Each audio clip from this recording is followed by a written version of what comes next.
எல்லாருக்கும் வணக்கம். ஐயப்பன் ஜுவல்லர்ஸ் உங்க அன்பு தம்பி சபரி பேசுறேன். நீண்ட நாட்களுக்கு பிறகு, அதாவது இப்ப நடக்கிற சுப நிகழ்ச்சிகள், அதாவது கல்யாணம், காது குத்து, வீடு குடி போறது, இதுக்கெல்லாம் மொய் வாங்குறது நிறைய பேர் தவிர்த்துறாங்க. ஆனாலும் நான் ஏதாவது கிஃப்ட் கொடுக்கணும்னு விருப்பப்படுறவங்களுக்காக இந்த வீடியோ நம்ம கொண்டு வந்திருக்கோம். என்ன அப்படின்னா, எல்லாருக்கும் கிஃப்ட் கொடுக்கணும் அப்படின்னு தோணும். எது கொடுக்கலாம், சூப்பரா இருக்கணும், அவங்க யூஸ் பண்ணிக்கிட்டே இருக்கணும் அப்படின்னு நினைப்போம். அது மாதிரிதான் ஒரு கிஃப்ட், அதாவது வெள்ளியில போட்டோ பிரேம். வெள்ளியில போட்டோ பிரேம் நம்ம கொண்டு வந்திருக்கோம். இதுல முருகன், பிள்ளையார், லட்சுமி, பெருமாள், நீங்க எந்த போட்டோஸ் வேணாலும் நான் கஸ்டமைஸ் பண்ணி கொடுப்போம்.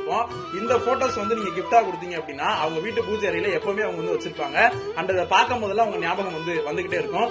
ரொம்பவே சூப்பரான ஒரு கிஃப்ட். இது பட்ஜெட் ஃப்ரெண்ட்லியாவும் இருக்கும். இந்த கிஃப்ட் தேவைப்படுறவங்க நம்ம ஐயப்பன் ஜுவல்லர்ஸ் விசிட் பண்ணி கிஃப்ட் வாங்கிக்கலாம். முடியாதவங்க ஆன்லைன் மூலியமா நாங்க கொடுத்துட்டு இருக்கோம். சோ அதுலயும் எங்க பேஜை நீங்க ஃபாலோ பண்ணுங்க. முக்கியமா இன்ஸ்டாகிராம் அண்ட் பேஸ்புக்ல புதிய பேஜஸ் உருவாக்கி இருக்கோம். ஸ்ரீ ஐயப்பன் ஜுவல்லர்ஸ் டிவிகே அப்படிங்கிற பேஜை எல்லாரும் ஃபாலோ பண்ணுங்க, சப்போர்ட் பண்ணுங்க. அதுக்கான லிங்க் கீழே கொடுக்குறோம். தொடர்ச்சியா எங்களுக்கு சப்போர்ட் கொடுத்துட்டு இருக்க வாடிக்கையாளர்களுக்கு